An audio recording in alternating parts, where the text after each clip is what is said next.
Gloire au Seigneur, nous allons prier.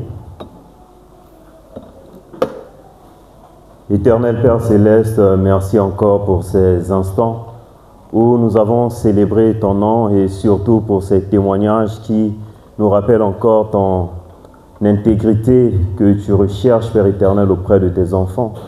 Ô Père éternel, tu nous appelles à vivre une vie sans compromission, Seigneur.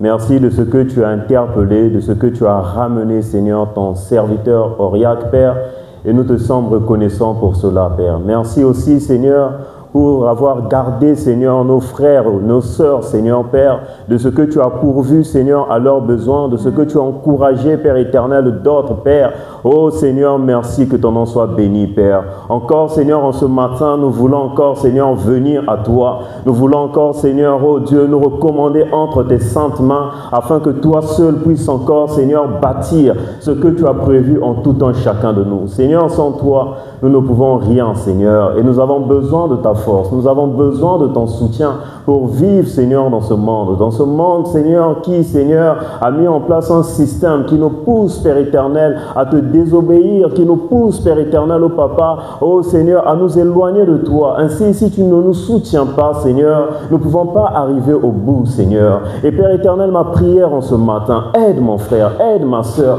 à tenir bon, Seigneur, dans cette course, Père, dans cette marche, dans cette lutte, Père éternel, oh Dieu, que nous ne puissions pas faillir, Seigneur, et même lorsque nous trébuchons, donne-nous à voir, Seigneur, le réflexe de se repentir et de revenir à toi. Merci encore, Seigneur, que ton nom soit béni. Ainsi, nous avons prié au nom de Jésus-Christ.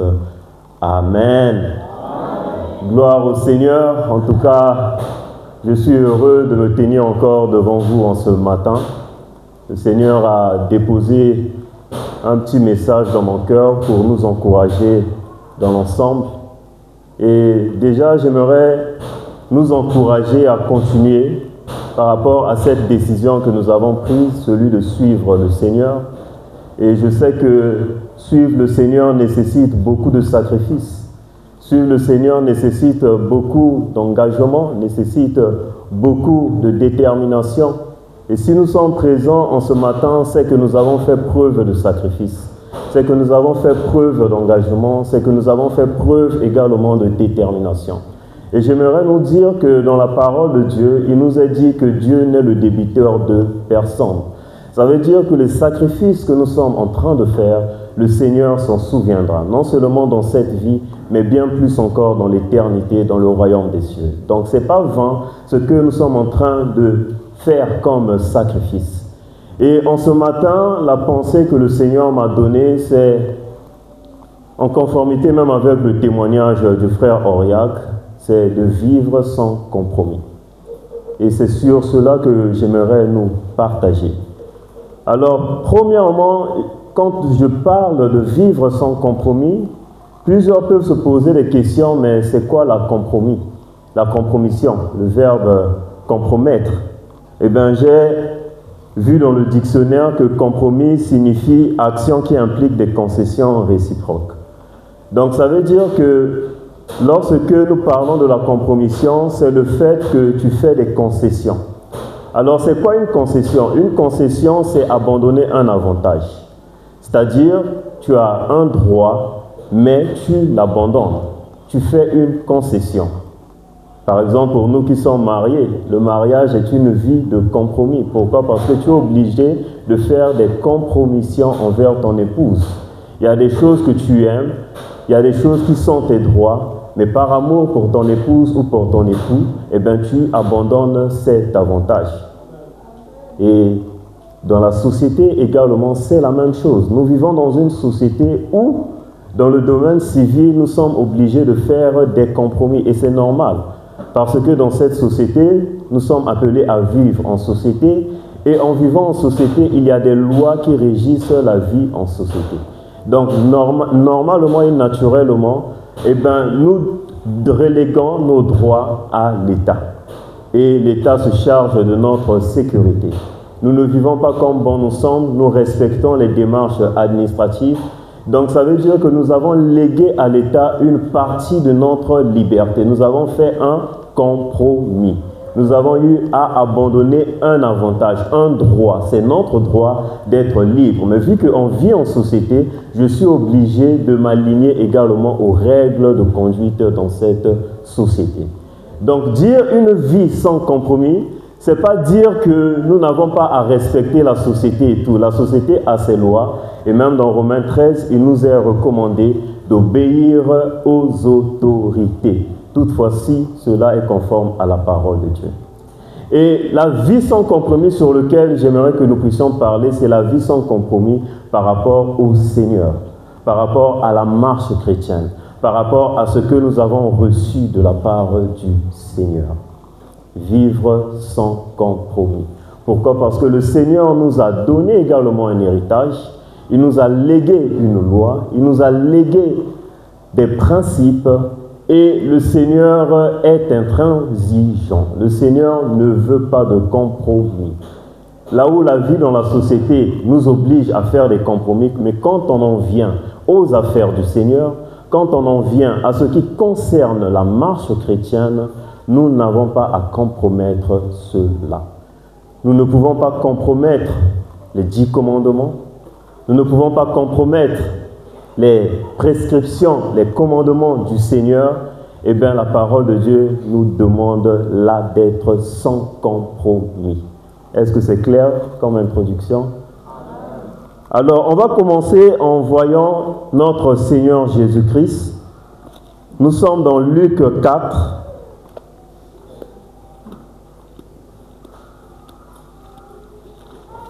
Luc 4, le verset 5 au verset 8.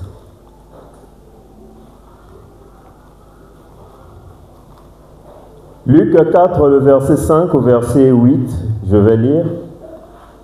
Le diable, l'ayant élevé, lui montra en un instant tous les royaumes de la terre et lui dit, je te donnerai toute cette puissance et la gloire de ces royaumes, car elle m'a été donnée et je la donne à qui je veux. Si donc tu te prosternes devant moi, elle sera toute à toi.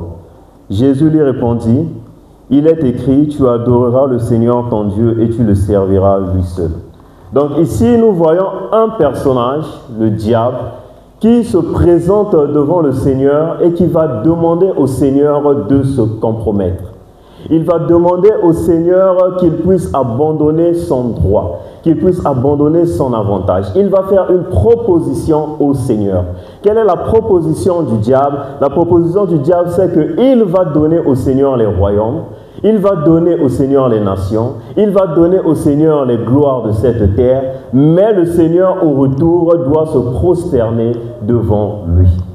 Et ici on voit qu'il y a un personnage qui est le malin, qui se présente toujours devant les enfants de Dieu pour chercher à leur compromettre, pour chercher à ce qu'ils puissent se compromettre, pour chercher à ce qu'ils puissent abandonner leurs droits, à ce qu'ils puissent abandonner la loi. Et ici, le Seigneur Jésus-Christ va être formel. Face à la proposition de la compromission, il va dire, tu adoreras le Seigneur et tu le serviras lui seul. Donc on voit le Seigneur qui refuse de compromettre l'adoration qui revient au Père. On voit le Seigneur qui refuse de compromettre l'élévation qui revient qu'au Père. Il se dit que c'est mieux d'obéir à Dieu. C'est mieux d'élever Dieu.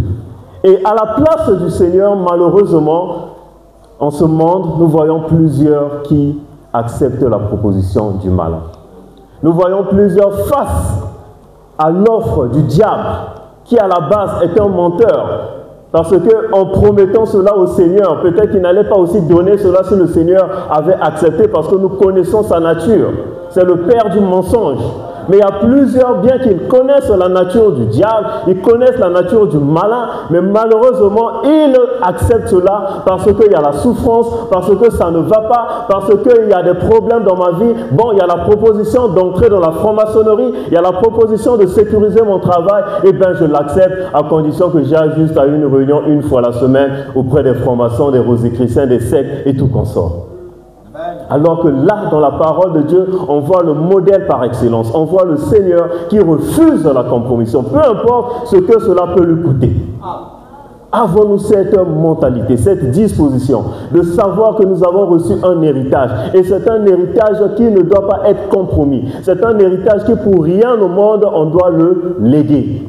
Et le Seigneur dans son humanité, il en était conscient. Donc on voit ici, il y a le malin qui se tient toujours à nos côtés pour nous compromettre, pour nous pousser à désobéir à la parole de Dieu. Tu peux voler, désobéir, tu peux mentir, tu peux forniquer, il n'y aura pas de conséquences, personne ne te voit. Mais le Seigneur, il a refusé. Non. Mon frère, ma soeur, est-ce que nous avons cette attitude de dire non face aux propositions du malin, face aux propositions du péché? Et il n'y a pas que le malin également qui nous pousse à faire des compromis. Il y a un ennemi encore que nous vivons avec, nous sommes tous les jours avec, et cet ennemi s'appelle la chair. Nous sommes à Gethsémani.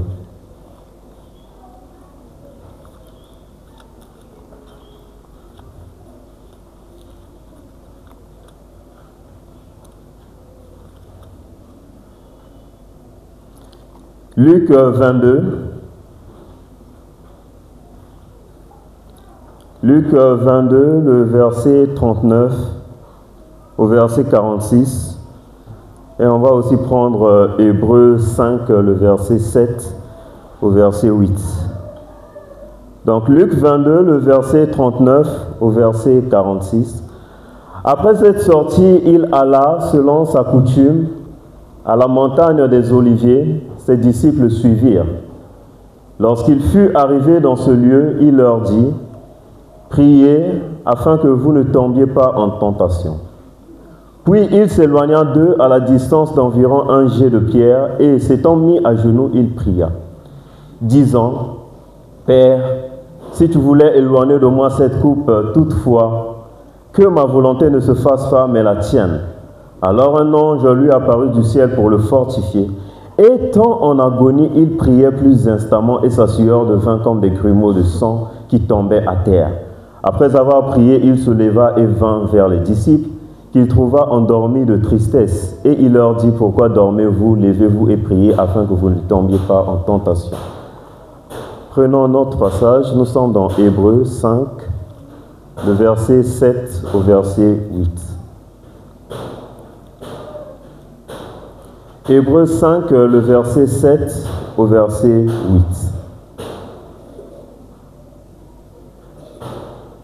Je vais lire. C'est lui qui, dans les jours de sa chair, ayant présenté avec de grands cris et avec larmes des prières et des supplications à celui qui pouvait le sauver de la mort, et ayant été exaucé à cause de sa piété, a appris, bien qu'il fût fils, l'obéissance par les choses qu'il a souffertes, et qui, après avoir été élevé à la perfection, est devenu pour tous ceux qui lui obéissent l'auteur d'un salut éternel. Donc on voit notre Seigneur Jésus-Christ à qui il a été donné une mission, parce que dans Psaume, il nous a dit que le Seigneur, en venant sur la terre, il savait qu'il était écrit de lui dans le rouleau de livre et qu'il venait pour accomplir la volonté de Dieu. Et il savait que la volonté de Dieu, c'est qu'il puisse mourir pour les péchés de l'humanité, c'est qu'il puisse se donner en sacrifice, c'est qu'il puisse s'offrir. Mais on voit le Seigneur dans son humanité face à l'épreuve de la croix. Alors qu'il y a la volonté de Dieu qui est là, il y a la chair du Seigneur qui veut le pousser à ne plus obéir à la volonté de Dieu. Et nous voyons ici à Gethsémani le Seigneur être dans l'agonie. Nous voyons ici à Gethsémani le Seigneur en train de lutter avec la chair, avec ses émotions, avec ses sentiments. Il y a une lutte. Est-ce que je vais choisir la volonté de Dieu ou je vais choisir la volonté de la chair? Est-ce que je vais choisir la voie de Dieu ou je vais choisir la voie du monde?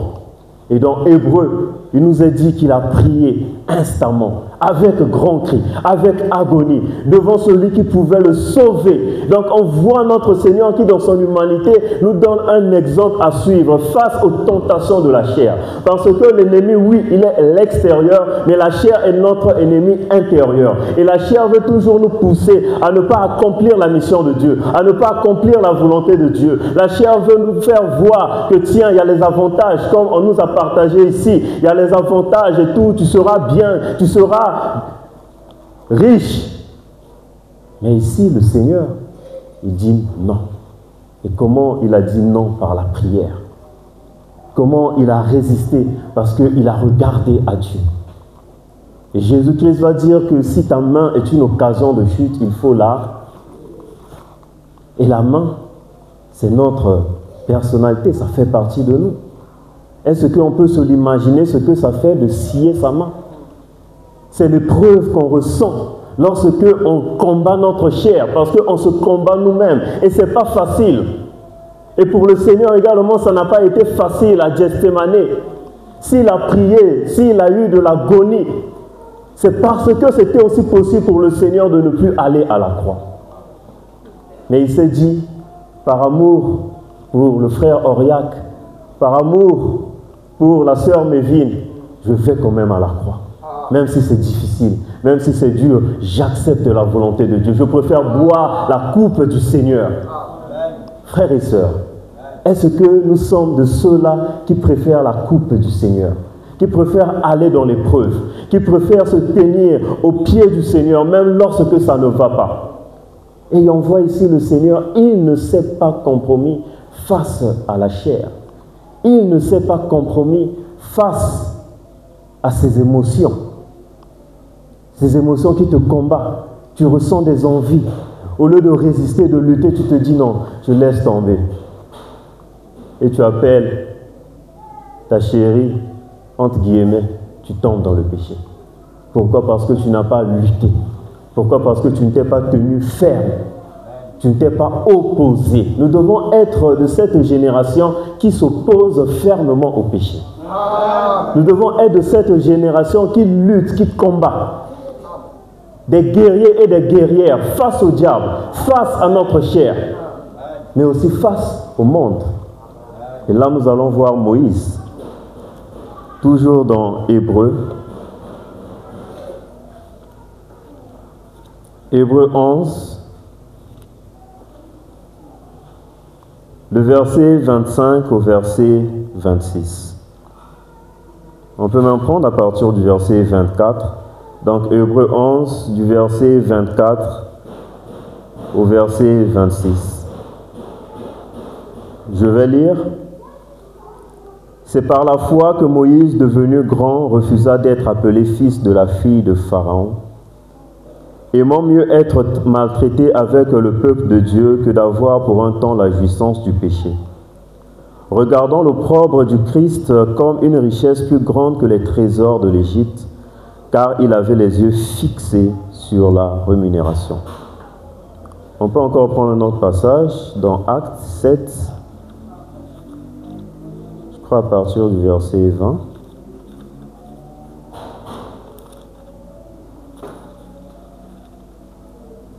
Acte 7 à partir du verset 20.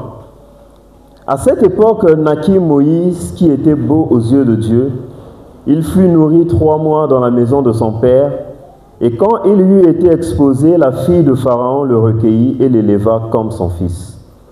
Moïse fut instruit dans toute la sagesse des Égyptiens, il était puissant en parole et en œuvre. Il avait 40 ans lorsqu'il lui vint dans le cœur de visiter ses frères et les fils d'Israël. Il en vit un qu'on outrageait et, prenant sa défense, il vengea celui qui était maltraité et frappa l'Égyptien.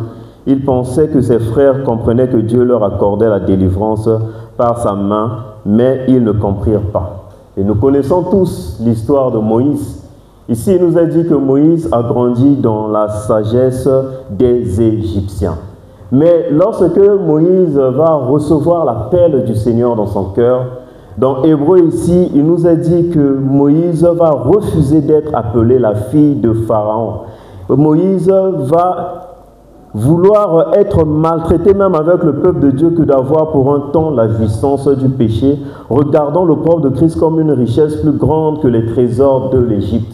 Donc ici, on voit la proposition du monde, les trésors de l'Égypte, qui se présentent à Moïse. Mais Moïse, vu qu'il ressent dans son cœur qu'il a un appel du Seigneur, il ressent dans son cœur qu'il est appelé à une mission particulière du Seigneur, Moïse ne va plus vouloir s'identifier à l'Égypte. Il ne va plus vouloir s'identifier à ce monde. Et Moïse va accepter, même si qu'il soit maltraité, eh bien, il préfère s'identifier au peuple de Dieu. Si on se met dans la condition de Moïse, lui qui était prince égyptien et fils adoptif de Pharaon, moi peut-être si j'étais le Seigneur, j'allais me dire que c'est mieux que Moïse soit juste couronné en Égypte. Pourquoi faire tout ce parcours? Comme il est fils adoptif, le roi meurt, Dieu crée une circonstance, Moïse devient roi en Égypte et c'est fini, le peuple d'Israël est sorti.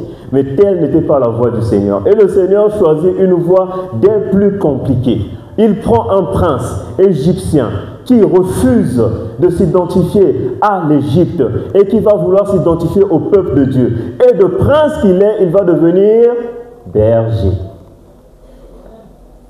On voit une personne qui a refusé la compromission et qui a payé le prix.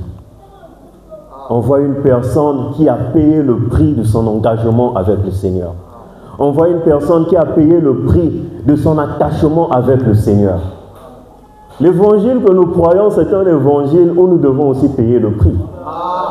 Comme Moïse, de prince à berger. Donc on va dire que le fils de notre président a éboueur. Quel gap! Mais dans son cœur, il l'accepte. Pourquoi? Parce qu'il aime le Seigneur. Pourquoi? Parce qu'il reconnaît l'appel de Dieu dans son cœur. Et le Seigneur va l'utiliser. Donc ici, nous voyons que face aux richesses de l'Égypte, de ce monde, face à ce système, nous avons à prendre une résolution à ne pas nous compromettre par rapport à cela. Nous devons être comme Moïse. Il était ferme.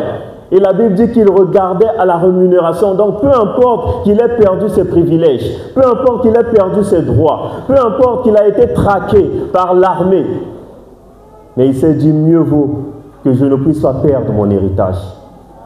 Donc on voit des personnes qui sont prêtes même à perdre leur emploi face à la compromission. Des personnes qui sont prêtes à ce qu'on fasse de ce que la société veut.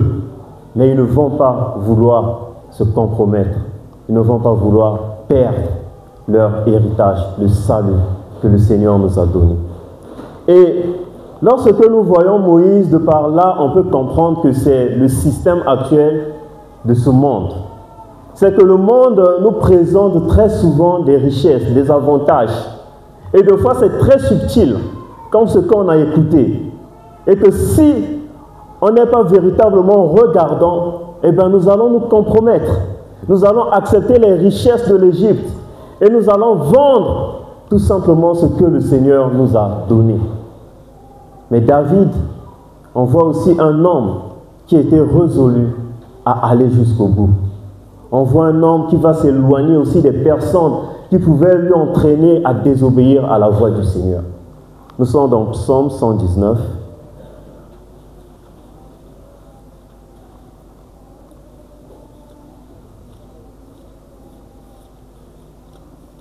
Psaume 119, le verset 115.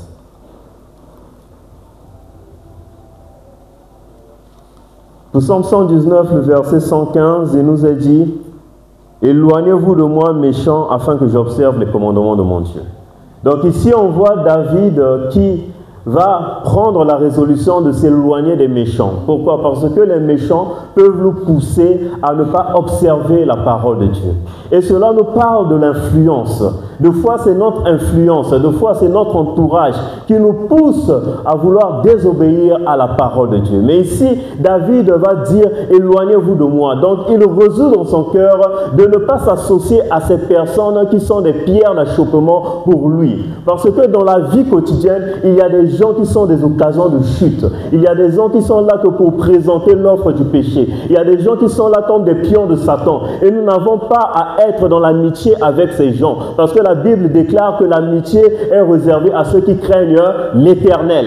Alors si tu es ami avec une personne qui est sorcier, qui est dans la franc-maçonnerie, au lieu que tu puisses présenter l'évangile, mais tu te laisses influencer par lui, eh bien tu seras tracté. D'où la résolution, c'est que dans ton cœur, que tu sois éloigné de cette personne et que ton approche envers cette personne soit juste l'évangélisation. Et j'en parle à connaissance de cause parce qu'on voit dans nos milieux professionnels plusieurs, après avoir bien commencé, mais à cause de l'influence du chef, à cause de l'influence de la société, ils se compromettent alors qu'ils devraient mettre ces personnes à l'écart. Mais ils aiment tellement l'amitié de ces personnes, peut-être ces personnes les donnent des avantages matériels et ils oublient qu'il faut observer la parole de Dieu. Et ici, David nous dit, éloignez-vous de moi, méchants, afin que j'observe les commandements de Dieu. Donc, il donne un préalable. Pour que je puisse observer les commandements de Dieu, je dois m'éloigner, je dois me séparer, je dois me sanctifier, je dois être à côté de ces personnes qui me poussent à tomber. Cela nous parle de la sanctification. Sans la sanctification, nul ne verra le Seigneur. Et Barnabas également va nous donner une recommandation. Nous sommes dans Acte 11.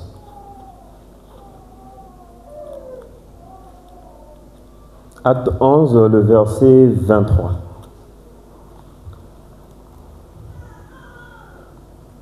Je peux prendre même à partir du verset 21. La main du Seigneur était avec eux, un grand nombre de personnes crurent se convertir au Seigneur. Le bruit en parvint aux oreilles des membres de l'église de Jérusalem. Et ils envoyèrent Barnabas à Antioche. Lorsqu'il fut arrivé et qu'il eut vu la grâce de Dieu, il s'en réjouit. Et il les exhorta tous à rester d'un cœur ferme et attaché au Seigneur. On relit. Lorsqu'il fut arrivé et qu'il eut vu la grâce de Dieu, il s'en réjouit et il les exhorta tous à rester d'un cœur ferme attaché au Seigneur. Donc ce que je nous dis, ce n'est pas seulement par rapport à nous-mêmes, mais d'une manière collective. En tant qu'assemblée, nous sommes également appelés à avoir un cœur ferme attaché au Seigneur. Un cœur ferme, c'est un cœur qui ne se compromet pas. C'est un cœur qui est tout entier au Seigneur. Et Barnabas, quand il va voir la grâce de Dieu dans cette église, il va leur donner cette recommandation à être ferme, à être d'un même cœur, à être attaché au Seigneur. Parce qu'une assemblée qui est dans la compromission, et bien cette assemblée ne peut pas accomplir la mission de Dieu, ne peut pas accomplir le plan que le Seigneur a pour cette assemblée. D'où la compromission ne doit pas être caractéristique d'une assemblée. Non. Une assemblée doit être ferme par rapport à la parole de Dieu. Une assemblée doit se tenir sur les Écritures. La parole de Dieu est notre constitution. Nous parlons, nous faisons tout d'après cette constitution qui est la parole de Dieu. Donc si je me présente à toi, dis-moi, frère, c'est bien ce que tu dis, ouvrons la constitution. Parce que la constitution, c'est le sommet en termes juridiques. On peut avoir des contestations, on peut avoir des divergences, problèmes au niveau des tribunaux. Mais lorsque la Constitution, la Cour suprême a statué, eh bien tout ça s'aligne. Et c'est ça la parole de Dieu. Et c'est ce que Barnabas va recommander à l'église d'Antioche. Soyez fermes. Dans Daniel, il nous a dit que dans les derniers temps, ceux qui connaîtront leur Dieu agiront avec fermeté. Frères, ce monde a besoin des vaillants guerriers et guerrières du Seigneur qui ne sont pas dans la compromission. Nous sommes fatigués d'écouter ça et là, un tel est tombé, un tel est tombé. Non. Nous voulons également impacter ce monde. Mais comment impacter ce monde? C'est qu'en soi, comme le frère Britney, il ne s'est pas compromis. Et il a favorisé le témoignage, l'avancement de l'évangile. Parce que lorsque la vie est en conformité avec la parole de Dieu, et bien l'esprit agit avec efficacité. Mais si ta vie n'est pas en conformité avec la parole de Dieu, ce que tu dis, on ne le retrouve pas dans ta vie. Tu es hypocrite. Et la Bible dit que les hypocrites n'hériteront point le royaume des cieux. Tu deviens un pharisien moderne, un sadducéen moderne. Alors que ce que le Seigneur attend de nous, c'est qu'on puisse voir le caractère de Christ en nous. C'est qu'on puisse voir l'image de Christ en nous. Parce que la Bible dit que nous avons été prédestinés à être semblables à l'image de son Fils. C'est ça la vie chrétienne. Magnifier Jésus, révéler Jésus au monde et dans tous les aspects de notre vie. Que ce soit au niveau de nos finances, que nous puissions magnifier Jésus. Que ce soit au niveau de nos familles que nous puissions magnifier Jésus. Que ce soit au niveau de la société que nous puissions magnifier Jésus. Être sans compromis. Et si l'Assemblée ou l'Église, corps du Christ, a perdu de sa puissance, a perdu de son efficacité, c'est à cause de la compromission. Parce que le diable s'est infiltré devant nous, au milieu de nous.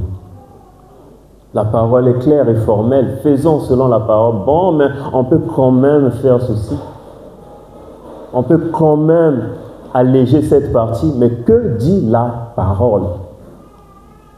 Soyons des hommes et des femmes de la parole. Quand on te voit, on t'identifie à la parole. On va encore prendre un autre exemple. Et on le connaît tous, Daniel. Mais avant, on va voir Ézéchiel 14, 14. Je peux même prendre à partir du verset 12, Ézéchiel 14, à partir du verset 12. La parole de l'Éternel me fut adressée en ces mots: Fils de l'homme, lorsqu'un pays pécherait contre moi en se livrant à l'infidélité, et que j'étendrais ma main sur lui, si je brisais pour lui le bâton du pain, si je lui envoyais la famine, et si j'en exterminais les hommes et les bêtes, et qu'il y eut au milieu de lui ces trois hommes, Noé, Daniel et Job, ils sauveraient leur âme par leur justice, dit le Seigneur l'Éternel. Et ce passage est très marquant parce que rarement on voit un prophète rendre témoignage à un personnage de son vivant. Et ici on voit Ézéchiel qui va rendre témoignage de la part du Seigneur de Daniel. Et Daniel était encore vivant en ce moment. Donc on voit un Daniel vivant et le Seigneur va lui rendre témoignage au travers d'Ézéchiel par rapport à sa justice, par rapport à son intégrité. Et on connaît tous l'histoire de Daniel. C'était un homme qui était ferme dans ses résolutions. C'était un homme qui était sans compromis. C'était un homme qui était prêt à aller jusqu'au sacrifice suprême de la mort pour ne pas blesser son Dieu. Nous sommes dans Daniel 1.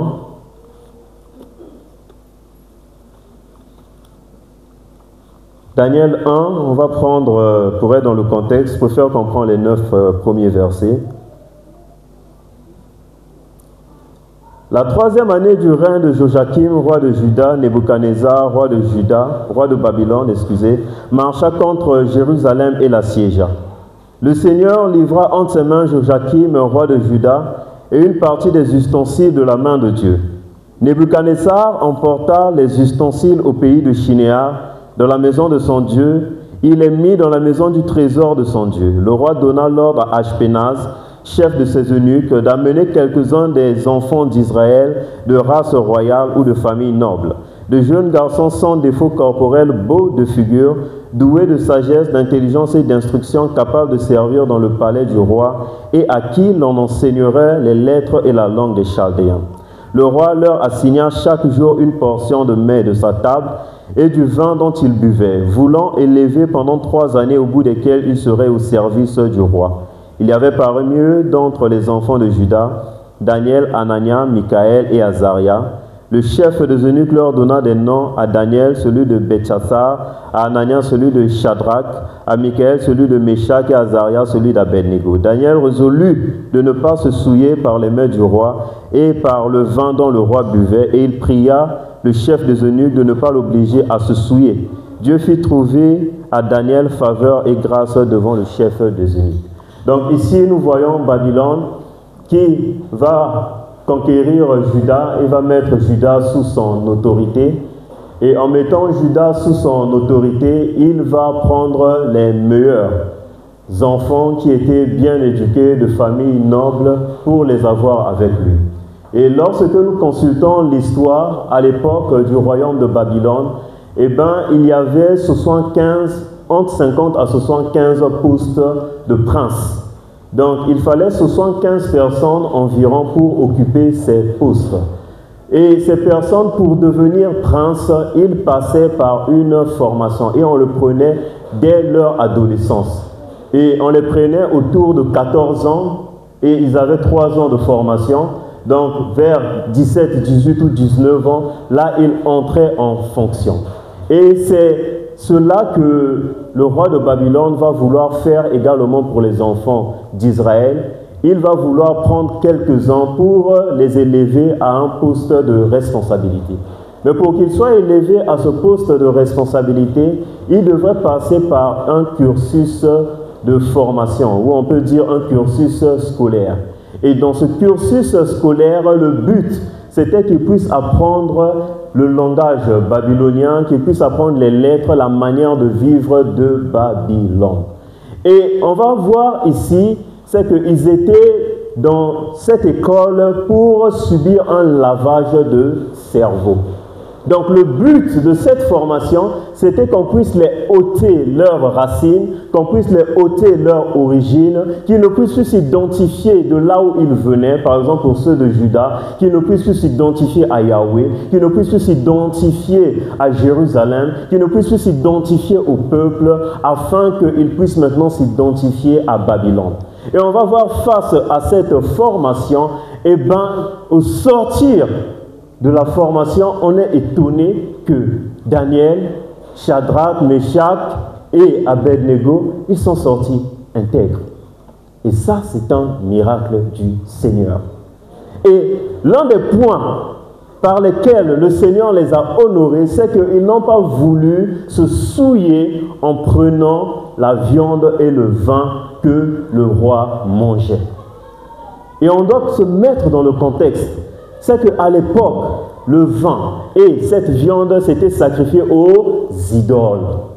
Donc c'était des choses qui étaient souillées. C'était des choses qui créaient un lien spirituel avec le roi. C'était de la sorcellerie. Le fait de manger cela, tu t'identifiais maintenant au roi et tu devenais soumis. C'est un peu comme actuellement. Ça veut dire qu'il est entré dans l'alliance de la sorcellerie. C'est un peu comme les francs-maçons également, qui, pour que tu puisses avoir goût, ils vont te donner de l'argent et tout ce qui va avec, mais c'est un argent souillé. Ce sont des richesses souillées pour que tu puisses s'identifier à eux. Et ici, on voit que là, on ne pouvait pas obéir. Shadrach et Daniel vont dire non. Les autres points, vu que ça ne touche pas la parole de Dieu, vu que ça ne touche pas à notre héritage, nous acceptons. Mais là, ça touche à mon identification avec le Seigneur. Là, ça touche à ce que je sois un membre de l'alliance du Seigneur. Ça touche à ma relation avec le Seigneur. Alors je dis non. Et ici, on dit, Daniel résolut de ne pas se souiller par les mains du roi et par le vin dont le roi buvait. Donc c'était ce que le roi buvait pour créer une dépendance spirituelle. Et la question que je nous pose, est-ce que nous sommes dépendants spirituellement face à ce monde? Une dépendance spirituelle par rapport à certains avantages. Couche avec moi, tu auras le poste. Dépendance. Fais ceci, tu auras le poste. Dépendance.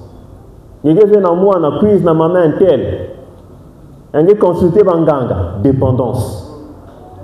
Donc on voit que le même système est encore d'actualité, mais sous différentes formes. Et là où nos aïeux ont dit non, nous également nous devons dire non. Amen.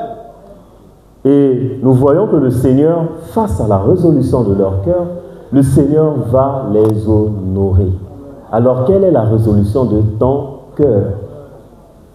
Est-ce que dans ton cœur, tu es décidé, déterminé à ne pas te souiller? La Bible dit, à tes résolutions dépendra le succès. Si tu n'es pas résolu dans ton cœur, si tu n'es pas décidé dans ton cœur, ça ne servira à rien. D'où en ce matin, j'aimerais encore rappeler notre détermination, notre engagement envers le Seigneur. J'aimerais encore rappeler notre résolution à ne pas se souiller. Oui, nous le disons des lèvres, mais est-ce que du cœur, c'est ce que nous avons résolu? Ou peut-être qu'on a mis un peu cela à côté, on est devenu léger. Mais ici, on voit des hommes et des femmes, des jeunes en plus, ils étaient dans leur adolescence. Cela nous enseigne. Alors nous, on est dans la trentaine, quarantaine et tout, moi, ça, tout bas, il me lave. Ah! Alors que les autres, pire que ça, ils ont dit non.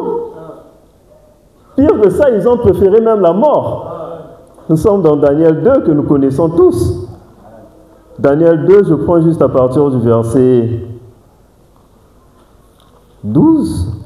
Bon, c'est mieux Daniel 3, on n'a pas de temps. Donc Daniel 3, à partir du verset 1er, pour être dans le contexte, après on va sauter des versets. Le roi Nebuchadnezzar fit une statue d'or haute de 60 coudées et large de 6 coudées. Il la dressa dans la vallée de Dura, dans la province de Babylone. Le roi Nebuchadnezzar fit convoquer les satrapes, les intendants et les gouverneurs, les grands juges, les trésoriers, les jurisconsultes, les juges et tous les magistrats de province pour qu'ils se rendissent à la dédicace de la statue qu'avait élevée le roi Nebuchadnezzar. Alors les satrapes, les intendants, les gouverneurs, les grands juges, les trésoriers, les jurisconsultes, les juges et tous les magistrats des provinces assemblèrent pour la dédicace de la statue qu'avait élevée le roi Nebuchadnezzar. Ils se placèrent devant la statue qu'avait élevée Nebuchadnezzar. Un héros criait à haute voix, « Voici ce qu'on vous ordonne, peuple, nation, homme de toute langue. Au moment où vous entendez le son de la trompette, du chalumeau, de la guitare, de la sambuc, du psalterion, de la cornemuse et de toutes sortes d'instruments de musique, vous vous prosternerez et vous adorerez la statue d'or qu'a élevée le roi Nebuchadnezzar. Quiconque se prosternera pas et n'adorera pas sera jeté à l'instant même au milieu d'une fournaise ardente. C'est pourquoi au moment où tous les peuples entendirent le son de la guitare, du chalumeau, de la sambuc, de toutes sortes d'instruments de musique, tous les peuples, les nations, les hommes de toutes langues se prosternèrent et adorèrent la statue d'or qu'avait élevée le roi Nebuchadnezzar. À cette occasion, dans le même temps, quelques Chaldéens s'approchaient et accusèrent les Juifs. Ils prirent la parole et dirent au roi Nebuchadnezzar, « Ô roi, vie éternellement, tu as donné un ordre après lequel tous ceux qui entendraient le son de la trompette, du chalumeau, de la guitare, de la sambuc, du psalterion, de la cornemuse et de toutes sortes d'instruments devraient se prosterner et adorer la statue d'or, et d'après lesquels quiconque ne se prosternerait pas et n'adorerait pas serait jeté au milieu d'une fournaise ardente. Or, il y a des Juifs à qui tu as remis l'intendance de la province de Babylone, Shadrach, Meshach et Abednego, hommes qui ne tient aucun compte de toi, ô roi, ils ne servent pas tes dieux et ils n'adorent point la statue d'or que tu as élevée. Alors Nebuchadnezzar, irrité, furieux, donna l'ordre qu'on amena Shadrach, Meshach et Abednego, et ces hommes furent amenés devant le roi. Nebuchadnezzar prit la parole et leur dit, est-ce de propos délibérés, Shadrach, Meshach et Abednego, que vous ne servez pas mes dieux et que vous n'adorez pas la statue d'or que j'ai élevée? Maintenant, tenez-vous prêts et au moment où vous entendrez le son de la trompette, du chalumeau, de la guitare, de la sambuc, du psalterion, de la cornemuse et de toutes sortes d'instruments, vous prosternerez et vous adorerez la statue que j'ai faite. Si vous ne l'adorez pas, vous serez jeté à l'instant même au milieu d'une fournaise ardente. Et quel est le Dieu qui vous délivrera de ma main? Shadrach, Meshach et Abednego répliquèrent au roi, nous n'avons pas besoin de te répondre là-dessus. Voici notre Dieu que nous servons peut nous délivrer de la fournaise ardente et il nous délivrera de ta main au roi. Une belle histoire des jeunes qui ont résisté, qui n'ont pas voulu se compromettre. Et ici, nous voyons que au verset 4, on nous dit, voici ce qu'on vous ordonne, peuple, nation, homme de toute langue. Au moment où vous entendrez le son de la guitare, vous adorerez la statue d'or. Et ce son, jusqu'à présent, est toujours d'actualité. La Bible dit que le mystère de l'iniquité agit déjà. Et le système de l'Antichrist est déjà mis en place. Et il y a le son déjà de l'Antichrist qui est là. Et ce son veut que tout un chacun puisse se prosterner devant le système de l'Antichrist. C'est quoi le système de l'Antichrist? C'est tout ce qui est en opposition flagrante avec la parole de Dieu. Par exemple, l'homosexualité. Ce monde nous demande de faire quoi? De nous prosterner devant l'homosexualité, d'accepter toutes ces dérives qui sont impudiques, immorales. Et si vous ne vous prosternez pas, qu'est-ce que le monde dit? Il intimide, il donne des sanctions. Et on voit de plus en plus le système de ce monde en train de mettre sa toile pour qu'on puisse traquer toutes ces personnes qui n'obéissent pas au sang de l'Antichrist. Le sang de l'Antichrist, l'homosexualité. Et nous disons non à cela. Mais est-ce que tu es prêt à dire non jusqu'à la mort quand on va menacer ton travail? et on te demande que pour signer, tu dois reconnaître que l'homosexualité est une pratique normale. Là, on verra ta foi. Là, on verra si tu aimes véritablement le Seigneur. Parce que tu peux le dire aujourd'hui, mais face à l'épreuve, nous devons être résolus pour que nous puissions satisfaire cela. Le sang de l'Antichrist, c'est aussi tout ce qui est en opposition, par exemple, le péché, dans toutes ses formes. Ça nous parle de ce sang qui veut que nous puissions nous prosterner devant le péché. Et dans Genèse, il nous est parlé du péché qui se couche à ta porte. Et le Seigneur va dire quoi à Caïn? Domine sur lui, même si ses désirs se portent vers toi. Donc ici, nous voyons des hommes qui, face au roi de Babylone, Nebuchadnezzar, qui était un roi terrible, même lorsque nous lisons les annales des historiens, c'était un roi impétueux. C'était un roi qui était de dureté. Mais face à la dureté du roi, ils disent non. Pourquoi? Parce qu'ils avaient confiance en leur Dieu. Pourquoi? Parce qu'ils avaient l'assurance dans ce Dieu auquel ils ont remis leur âme. Et ils étaient même prêts à aller jusqu'à la mort, même si le Seigneur n'allait pas les délivrer. Et je vais conclure par Apocalypse. Apocalypse, le premier verset, au moins jusqu'au verset 7. Révélation de Jésus-Christ que Dieu lui a donné pour montrer à ses serviteurs les choses qui doivent arriver bientôt et qui l'a fait connaître par l'envoi de son ange à son serviteur Jean, lequel a attesté la parole de Dieu et le témoignage de Jésus-Christ, tout ce qu'il a vu. Heureux celui qui lit et ceux qui entendent les paroles de la prophétie et qui gardent les choses qui y sont écrites, car le temps est proche. Jean, aux 7 églises qui sont en Asie, que la grâce et la paix vous soient données de la part de celui qui est, qui était et qui vient, et de la part des 7 esprits qui sont devant son trône, et de la part de Jésus-Christ, le témoin fidèle, le premier-né des morts et le prince des rois de la terre, à celui qui nous aime et qui nous a délivrés de nos péchés par son sang, et qui a fait de nous un royaume des sacrificateurs pour Dieu, son Père, à lui soit la gloire et la puissance au siècle des siècles. Voici, il vient avec les nuées, et tout œil le verra, même ceux qui l'ont percé, et toutes les tribus de la terre se lamenteront à cause de lui. Oui, amen. Je suis l'alpha et l'oméga, dit le Seigneur Dieu, celui qui est, qui était et qui vient, le Tout-Puissant. Moi, Jean, votre frère, qui est part avec vous à la tribulation et au royaume, et à la persévérance en Jésus, j'étais dans l'île appelée Patmos à cause de la parole de Dieu et du témoignage de Jésus. Je fus ravi en esprit au jour du Seigneur, et j'entendis derrière moi une voix forte comme le son d'une trompette. J'aime bien le livre de l'Apocalypse parce que c'est un livre qui a été écrit pour fortifier les saints. Ce n'est pas d'abord un livre qui a été écrit pour des élucubrations intellectuelles, pour qu'on puisse faire des schémas, pour voir un peu comment ça va se réaliser, tout le plan du salut de l'humanité. Mais le but premier, c'est d'abord pour encourager. Le but premier, c'est d'abord pour fortifier. Et on va se remettre dans le contexte de la rédaction de ce livre. Premièrement, l'Empire romain a commencé avec son premier roi qui s'appelait Jules César.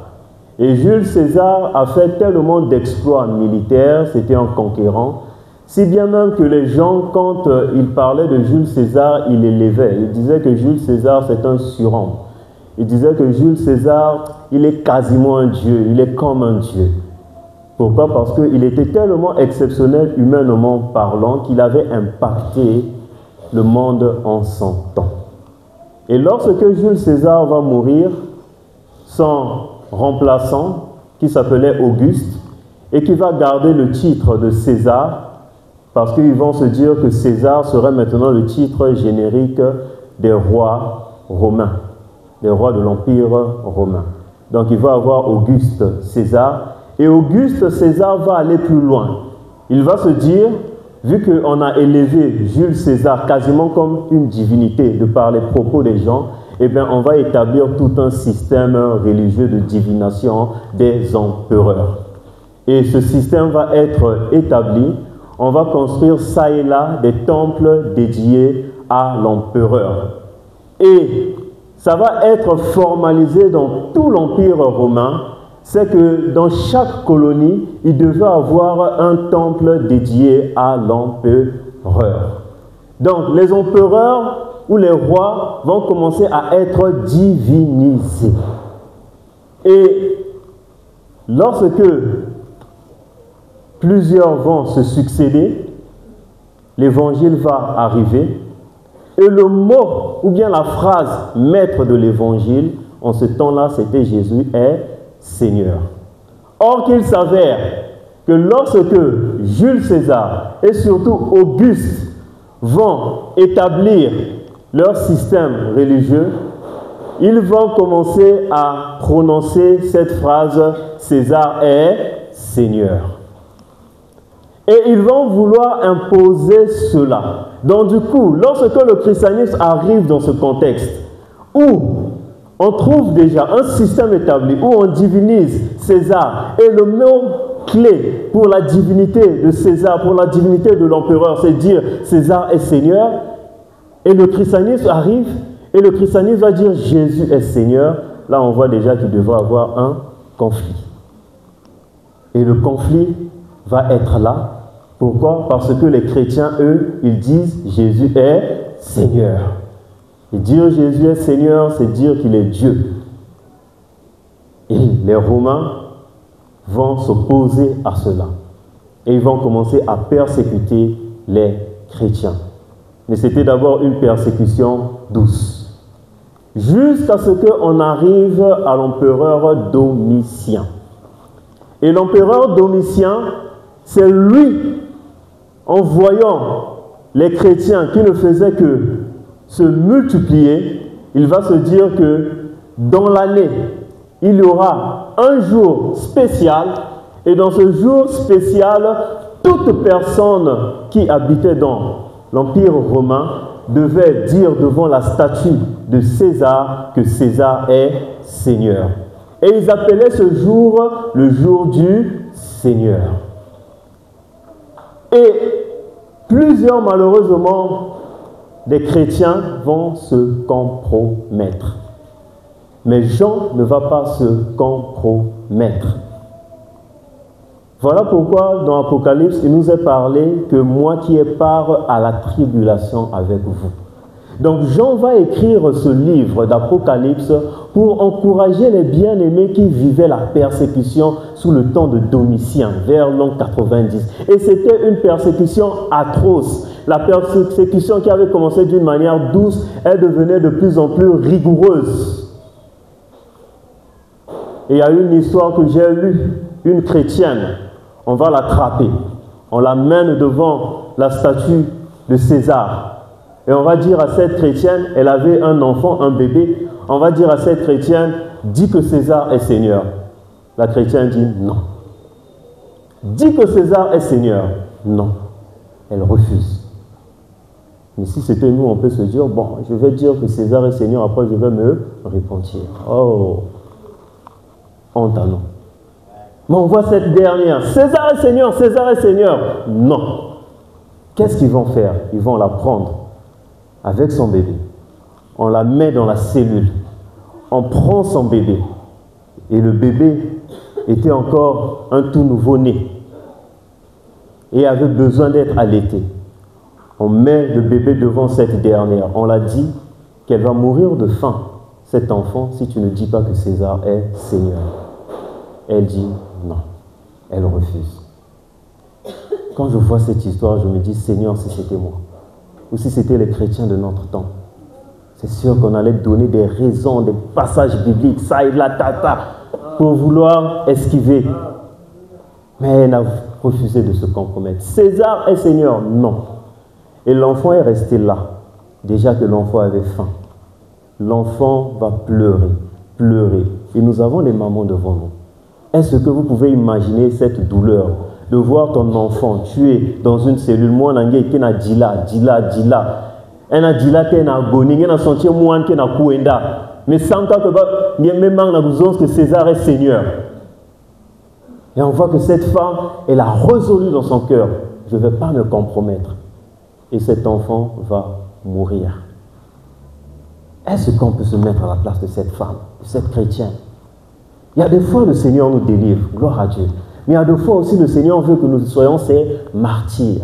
Et il y a une récompense spéciale pour les martyrs du Seigneur. Donc ce n'est pas une fatalité, c'est une grâce. Et c'est une grâce pour Étienne d'être mort martyr. Et les soldats romains vont être tellement furieux face à cette femme, ils vont prendre une moule de bœuf, c'est-à-dire moule, il y a kisengo, même mouler bœuf, c'est-à-dire moule na forme, il y a bœuf. Moule na forme, il y a bœuf. On prend cette femme, on va la mettre dedans. On ferme la tête de la moule, il y a une forme, il y a bœuf, et on va la briser au feu. Il y a une moule. Et elle va résister à aller jusqu'à la mort. Elle ne va pas dire que César est Seigneur. Vous imaginez la douleur. Nakacha moule, chaleur qui est montée. César est Seigneur, il me manque. C'est Jésus qui est Seigneur. Quel amour, frères et sœurs. Est-ce que nous sommes prêts à en arriver là? Et j'aimerais nous dire que le système qui est établi actuellement, on va y arriver à cette sorte de persécution. D'où l'Église doit être prête face à la persécution. Si déjà pour les petites choses, moi qui salue, moi, chichi, j'étais se compromettre. Mais face à une persécution terrible, quelle sera notre attitude? Peut-être c'était moi, mon passage biblique, après, bon, moi fait semblant, après, ah Seigneur, je me réponds, pardonne-moi. Non, soyons sérieux avec le Seigneur. L'engagement que nous avons pris le jour du baptême, c'est jusqu'à la mort. On a été enterré. Donc ça veut dire que tu ne vis plus. Tu n'as plus à défendre tes intérêts. C'est seulement l'intérêt du Seigneur qui compte. Rappelons-nous de notre engagement au jour du baptême, parce que c'est ce que ça signifie le baptême. C'est que tu t'engages devant Dieu, tu t'engages devant les anges, tu t'engages devant les démons, tu t'engages devant tout l'univers pour dire que moi j'appartiens à Jésus. Bon, maintenant si diable me quiz, elle me dit, oh, je s'engager, je vais tester. Après, elle me dit, eh, engagement encore, vous pensez trop bien et tout. À quoi on va ressembler? Frères et sœurs, soyons de ces hommes et de ces femmes qui vont être sans compromis. Et si je nous parle, ce n'est pas pour vous dire que je suis meilleur que vous. C'est juste pour nous encourager qu'ensemble, qu'on puisse aspirer à vivre cette vie. Soyons sérieux avec les choses du Seigneur. S'il faut aller jusqu'à la mort, allons jusqu'à la mort. Excusez-moi, je prends juste un autre passage. Dans Hébreux 11,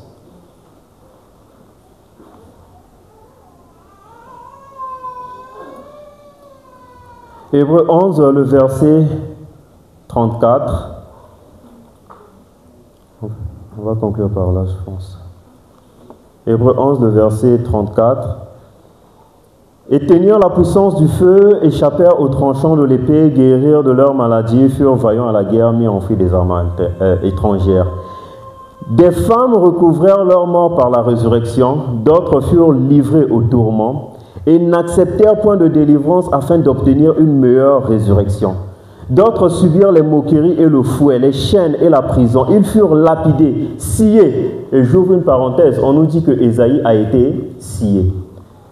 Torturés, ils moururent tués par l'épée. Ils allèrent ça et là vêtus de peau de brebis et de peau de chèvre, dénués de tout, persécutés, maltraités, eux dont le monde n'était pas digne, errant dans les déserts et les montagnes, dans les cavernes et les ondes de la terre, tout cela à la fois desquels il a été rendu témoignage, n'ont pas obtenu ce qui leur était promis. Dieu avait en vue quelque chose de meilleur pour nous, afin qu'ils ne parvinssent pas sans nous à la perfection. Nous donc aussi, puisque nous sommes environnés d'une si grande nuée de témoins, rejetons tout fardeau et les péchés qui nous enveloppent si facilement, et courons avec persévérance dans la carrière qui nous est ouverte, ayant les regards sur Jésus, le chef et le consommateur de la foi, qui en vue de la joie qui lui était réservée, a souffert la croix, méprisé l'ignominie et s'est assis à la droite du trône de Dieu. On voit l'exemple de notre Seigneur Jésus-Christ qui a souffert. Pourquoi? Parce qu'il t'aimait. Pourquoi? Parce qu'il avait une mission à accomplir. Et ici, il nous est parlé également de ces hommes et de ces femmes qui ont été maltraités, de ces hommes et de ces femmes qui ont été tués, qui ont connu des prisons. Il y a d'autres même qui ont refusé qu'on puisse les délivrer parce qu'ils savaient que plus je souffre pour le Seigneur,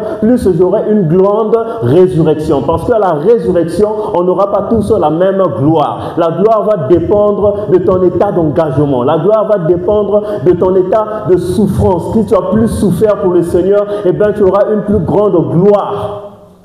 Mais ici, la Bible ne se limite pas à eux. La Bible nous dit que nous également, nous sommes en train de courir. Je prends l'exemple et l'image d'un stade de football, puisque nous tous quasiment nous savons ce que c'est que le football. On voit que dans la tribune, Etienne Kekuna, dans la tribune, Esaïe Kekuna, dans la tribune, va martyr Kekuna, et bien dans la beto, bete na lutter, dans la beto, bete na nuana. Leur régression pour faillir, Etienne Kekuna, vas-y. Puisqu'ici, il nous a dit qu'il nous encourage, une grande nuée de témoins. Donc, on voit le témoignage d'Étienne face à la persécution. Il dit non, comme Étienne, moi également, je vais jusqu'à la mort. On voit Esaïe qui a été scié. Lui également est un témoin. Donc, Esaïe également nous encourage. Face à ce monde, face à la pression de ce monde, ne te compromets pas, va jusqu'au bout. On voit également Jérémie qui nous encourage également. Tiens ferme, parce que Jérémie également est mort en martyr. Quasiment tous les prophètes de Dieu ont été martyrisés. Et ce sont ces témoins-là qui sont là dans cette arène pour encourager les enfants de Dieu, pour dire que nous avons été là à votre place, mais on a tenu bon. Nous avons été là à votre place, nous avons résisté. Nous avons été là à votre place, nous avons combattu jusqu'à la mort. Toi aussi combat, Cédric combat, Nadi combat, combattez jusqu'à la mort. Église Lombota combat jusqu'à la mort. Ne te laisse pas intimider. On voit Esaïe passer par là. Tous sont passés par là. Plusieurs sont passés par là. Et la Bible nous dit, nous également, on nous donne une technique. Et on les regarde fixés sur Jésus. Et c'est ce matin ce que je voulais nous partager. Soyons focalisés sur Jésus. Amen.